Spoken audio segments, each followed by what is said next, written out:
Hello, magandang gabi sa inyong lahat mga kababayan ko. So patuloy tayo sa ating Holy Week special Actually kahit hindi naman Holy Week, ganito na rin yung ginagawa ko eh. So ito may nagpasa sa atin ng video. Ito ay regarding sa Agimat, no? Ito naman Barangay Tanod, di raw tinabla ng bala. Wait lang ha. Di daw tinabla ng bala dahil sa suot nitong agimat. So tingnan nga natin to. Mukhang interesting to ah. Ito yung video.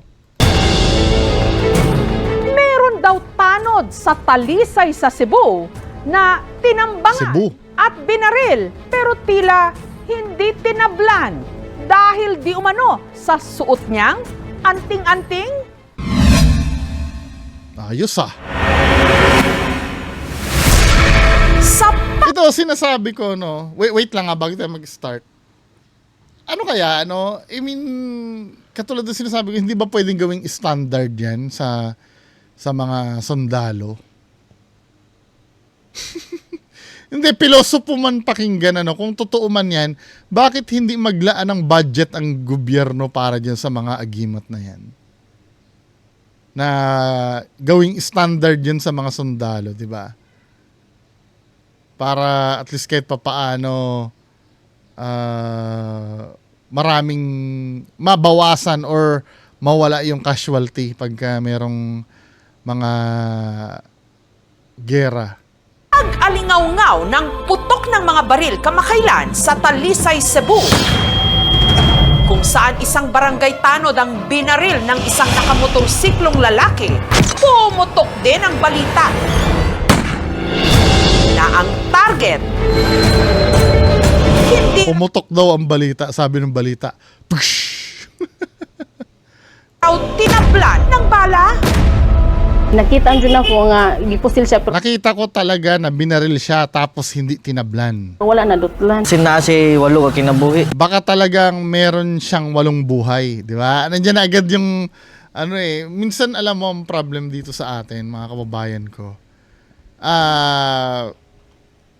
Madali tayong maniwala agad ng, alam mo yun, yung dahil marami lang nagsabi. Di ba?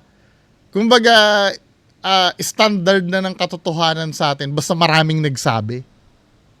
Kumbaga, pag maraming nagsabi, para bang sigurado na tayo na totoo yun. Kaya kanya-kanyang Kasi haka-haka na na. bumaon ng bala sa dibdib ng target. Nag-iwan lang daw ito ng sugat sa kanyang balat. Di ba parang katulad yan ng dati na yung makeshift lang yung makeshift lang yung barrel? Or di ba may mga bala na rubber bullets na ginagamit sa riot? Or baka mamaya airgun lang yung binaril? Ang muntikan ng maging kwento na lang Tingnan natin yung sasabihin ng expert, no? si Rene, hindi niya tunay na pangalan, na matapos tambangan at barilin sa dibdib. Heto, buhay na buhay.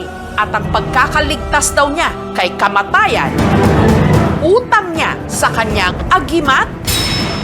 Ako higikupta na Meron ko hinahawakan na anting-anting. Ang tangkang pamamaril kay Rene nangyari habang papauwi siya umaga nitong August 10. pagliko ginako diya sa Pagliko ko dyan sa may Sitio Cruzan, Crusan. Ako ginakita nakita ko siya. Agad daw siya nitong tinutukan ng baril. Ang posible gamit Ang 46. baril niya ay 45. Man, Pagtayo niya, pumutok ka wala agad. di ko kalihay kay tungod sa Hindi, paano mo nasabing 45 yung baril? Dahil ba, kasi kadalasan ganito no? Yung mga type ng baril na may slider, yung gina, ang unang tingin agad yan, 45 na agad. 'Di ba? Kasi na yan, nakasanayan na natin na pag ganun ikasa 45. Pagka revolver, 38 na agad yan. 'Di ba? Yun ang mga generic term. Siguro yun yung pamantayan niya. Kaya niya nasabing 45 caliber yung barrel dahil may slide, yun slide na do sa 1911. kalitan ko ba pagbuto Ya, Pagputok, may naaano sa akin na sobrang bigat. ko nga murag bukat kayo. Mo to nga sakit. Pero kung halimbawa hindi ka na, dapat nakuha mo yung slag. Kung may slag yan, bilib ako. Kasi hindi tinalaman, syempre magbabounce. Dire. Sa kabila ng nangyari, nagawa pa rin daw ni Rene na makatakas. Diretso ra ba to. Dito sa unahan, hunong ko kay ang hunong ang sakit man. Pero ang bala na ipinutok sa kanya, hindi raw bumaon sa kanyang dibdib. Sa halip, nag-iwan lang ng mababaw na sugat sa kanyang balat. Mo na yung laigo. O sakit eh. Feeling ko makeshift ito eh. May nangyari ng ganyan, di ba? Parang improvise yung baril. Napatunayan daw ni Rene na mabisa ang suot-suot niyang di umano anting-anting. Saan nanggaling ang itinuturing na anting-anting ni Rene na siya raw dahilan kung bakit tila siya bulletproof? Pag edad ko nga 40, Pagkaedad ko ng 40, binigyan ako ng tiyuhin ko ng tagaan anting-anting. ko sa kong nguyuan o anting-anting tungod sa klase sa... Dahil sa klase ng trabaho namin. Tungod lagi tanod. Kasi tanod kami, tapos police support din ako sa Talisay. Police support sa kumang sa Talisay. Dipinsa sa ako. Depensa ito sa katawan ko. Isa itong kwintas na may dalawang palawit o pendant. Ang isa gawa sa kulay brown na tela na naglalaman ng isang bato. Habang ang isa naman, merong imahe ng lalaking nagngangalang Emmanuel Sagrado o kung tawagin nila, Amahan. Si Ama Ayos ah. Di ba? Pag ganyan, ano eh. Di ba? ang kinikilala nilang Diyos sa kinabibilangan nilang samahan. Ang Yan ang ano eh. Medyo may pagkakulto patuloy. Diba? So dahil doon sa himala na nangyari na yon or dahil doon sa event na yon, so convinced ka na yan yung ano. Alam nyo, nasusulat din kasi sa Bible yan eh. Let's say, wag na nating wag na nating pagdebatihan na totoo ba yun or hindi. Let's say totoo yun, no? Dali lang ha. Nasusulat kasi yan sa Mateo 24:24 to 25. 'Di ba? Ang sabi kasi dito, let's say totoo 'yon, no. Ang sabi dito sa Mateo 24:24-25, magsisilitaw na mga bula sapagkat may magsisilitaw na mga bula ang Kristo at mga bula ang propeta. At magpapakita ng mga dakilang tanda at mga kababalaghan, pat ililigaw, kung maaari, pati ang mga hirang. Kaya pati yung mga hinirang ng Diyos, ang goal talaga niyan, kung sino man yan, na magbibigay sa'yo. Kaya yung mga miracle, sometimes, no? Minsan pag-iisipan natin kung saan nanggaling yon. Baka kasi nagpapanggap lang yon na yun ay galing sa Diyos. Diba? Kasi ang unang role talaga ng demonyo, mag-pretend eh. 'Di ba si Lucifer nga ganyan, 'di ba? Lucifer.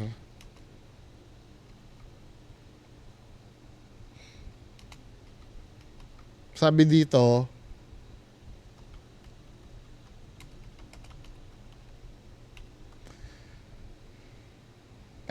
si Satanas pala, sorry. Sa 2 Corinthians, pakita ko sa inyo ha. Sabi dito sa 2 Corinthians 11:14, sabi gano'n, at hindi nakakapagtaka sapagkat maging si Satanas man ay nagpapanggap na anghel ng liwanag. 'Di ba? Kahit si Satanas nagpapanggap yan na na parang galing siyang liwanag. So hindi na, kaya nga ang role nga ng demonyo i-deceive ka lokohin ka iligaw ka Kaya hindi ako naniniwala na ang itsura ng demonyo ay yung may sungay, may pangil. Hindi naman biblical yun na gano'n na itsura ng demonyo ang totoong itsura kasi ang demonyo kasi, anghel din yan, di ba? So kung pangit ang mukha ng demonyo at hindi kaya-aya, paano makaka-recruit ng tutuksuhin yon? Di ba? Di natakot ka doon, di ba? Common sense na lang ang gagamitin natin. Paano pa siya pagkakatiwalaan ng tao? Ang goal niya nga, manlin lang eh. Tapos, ang itsura niya pa may pangil at sungay. Ano ba? CS o Sagrado Corazon Sr. na mas kilala sa tawag na Espada pa oh. Tadtad. Amo na ingon nga sagrado Ang sinasabi na sa Sagrado Corazon Senior Devotion, pero Katoliko sila. Bakit may Diyos sila na Katoliko pala kayo? Pero may Diyos kayo na yung sino man yun. Senior Devotion. Pero Katoliko, may na akong Senior. Meron akong santo ninyo, meron ako sa lahat ng santo. ang tadtad. Sila yung mga walang takot na nagpapatadtad. May nag-comment sa akin, paano kung, di ba, ang goal niyang protektahan kayo, no? Bakit hindi niyo subukan na pasaksak naman? Bakit kailangan laging ganyan? Di ba? Hindi niyo subukan ng, yung patusok, pasaksak. Pataga at nagpapahiwa ng kanilang mga braso't gamit ang itak. Di umano, hindi raw kasi sila nasusugatan at natatablan Pero nakikita niyo yung marka eh. Ibig sabihin, ng kahit na anong patalim. Ayon sa tumatayong leader ng samahan na si Gabriel Sagrado, ang pagtatadtad isa lang sa 7 prosesong kailangang pagdaanan ng mga gustong sumapi sa kanilang samahan. Parang sa among pagkonsagra sa among sa pagtataga namin sa tao, hindi yan pagpapakasakit. tao, dili na pagpasakit, kundi pakita. Kundi, pagpapakita na siya ay sagrado na. Paghuhugas sa kasalanan niya. Ayos ah. Siya sagrado na. Paghugas sa sayang sala. Pinagdaanan din daw ito ni Juanito nung sumali siya sa SCS nung dekada 80. Kinatataron ka. Kailangan tadtarin ka. Luluhod ka, magdadasal Maluhod ka. ka, mag-ampo ka, imong isa-isay ang imong Saysayin mo ang mga kasalanan mo. mantisingan ka. Gidungog na bang imong ampo, di na makadutlan o na katataron. Tapos susubukan ka kung narinig na ba ng mga dasal mo at hindi ka na ba tatablan. Maliban sa di umano, hindi na susugatan ng mga patalim ang kanilang mga miyembro. Hindi na rin daw sila di umano tinatablan ng bala. Inoon, magsaksi Saksi ako at maraming beses na. Kaya nung naging chief tanod ang kanyang pamangkin na si Rene, taong 2022, hinikayat niya rin ito na sumanib sa kanilang samahan. Tuon ko lang. Kaya Nagtitiwala na ako dati pa dahil ang tanging sasagip lang sa'yo ay ang pagtitiwala. Pero bago raw iginawad kay Rene ang Bakit nag-anting-anting ka pa kung tiwala lang pala? Hindi, wait lang ha. Let's say based on faith yung protection.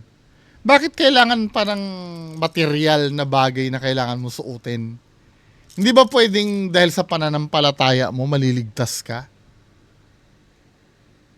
Di ba? Kung halimbawa yung mga pinapagaling ni Jesus Christ or yung ginagawa niya himala, wala namang mga kailangan suotin pa eh.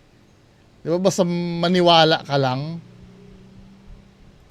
yang di umano'y anting-anting, marami daw siyang dapat gawin at sundin. Gaya ng hindi pagkain ng baboy tuwing Martes at Biyernes, Ayos, hindi pakikipagtalik sa hindi niya asawa, at ang pagdarasal ng 3 beses kada araw. dapat manuman ka sa alas 6 sa buntag, alas 12 sa udto, o alas 6 sa hapon.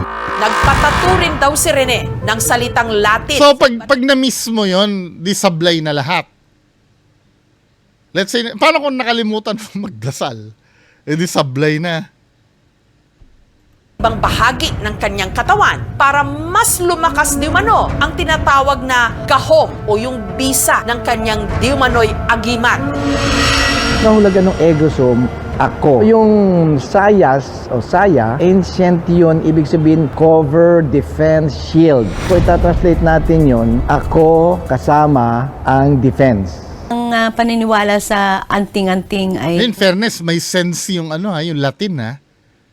May sense yung Latin na nakasulat. Napakalumang paniniwala ng ating mga ninuno. Noong unang panahon na yon, wala nang pulis. Pag meron silang anting-anting na dala, no, ang feeling nila may magpoprotekta sa kanila. The church doesn't believe in anting-anting. Naniniwala tayo na kung oras na natin ay oras na natin. Hindi naman masama na gumawa ka ng isang religious organization, yung doktrina ng simbahan na tinuturo, yun ang pakinggan nila.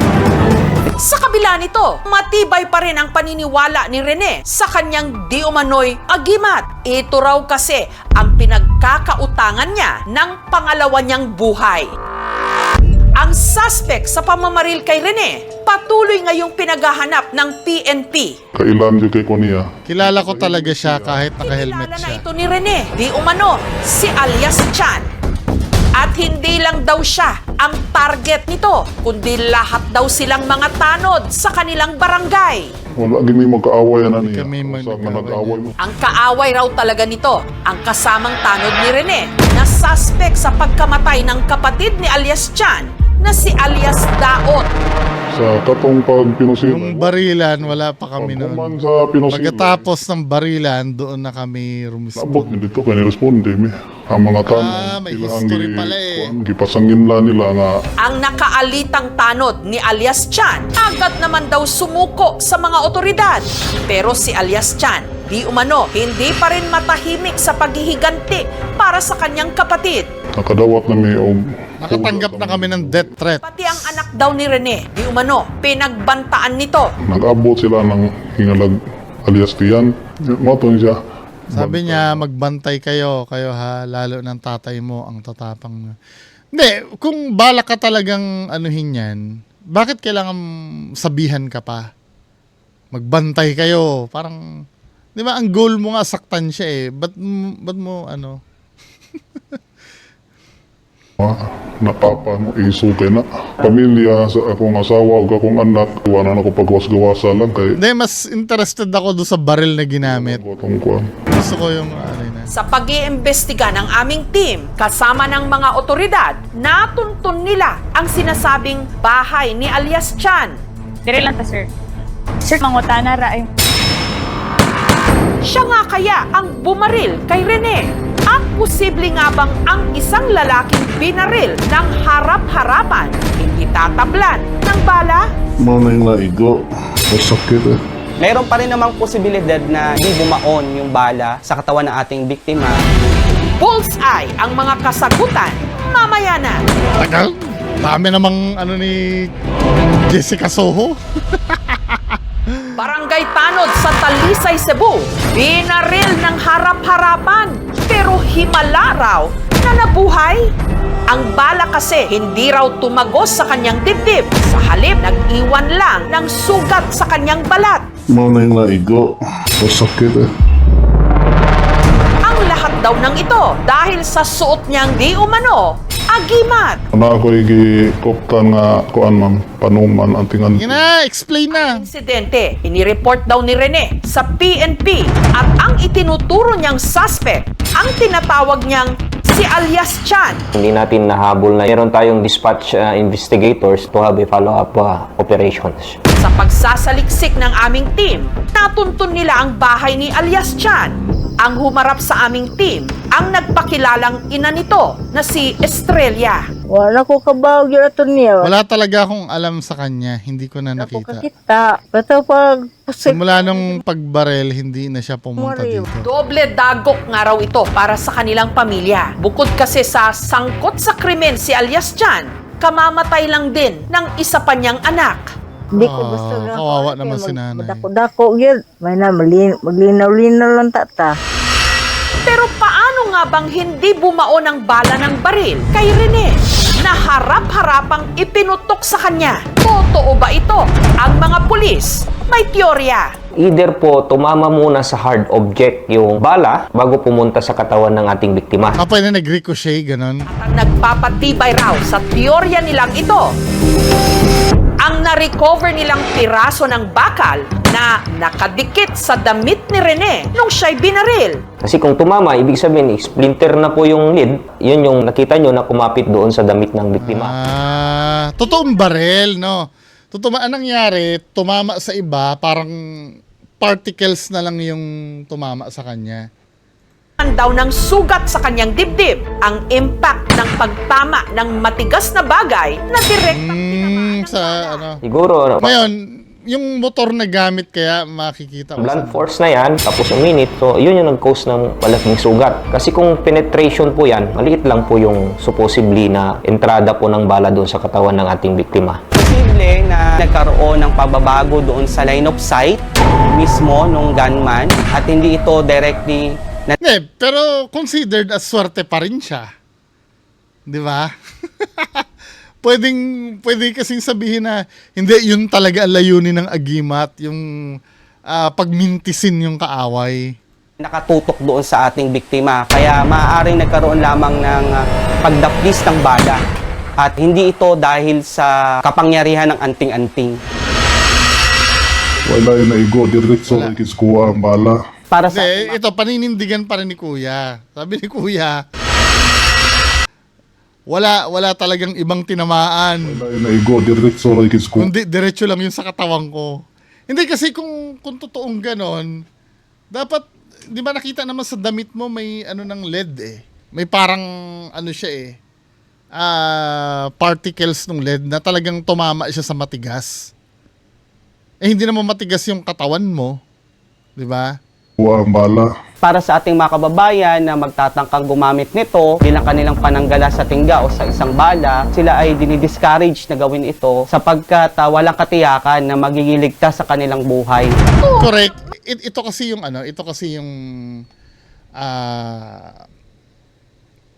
pinag-uusapan.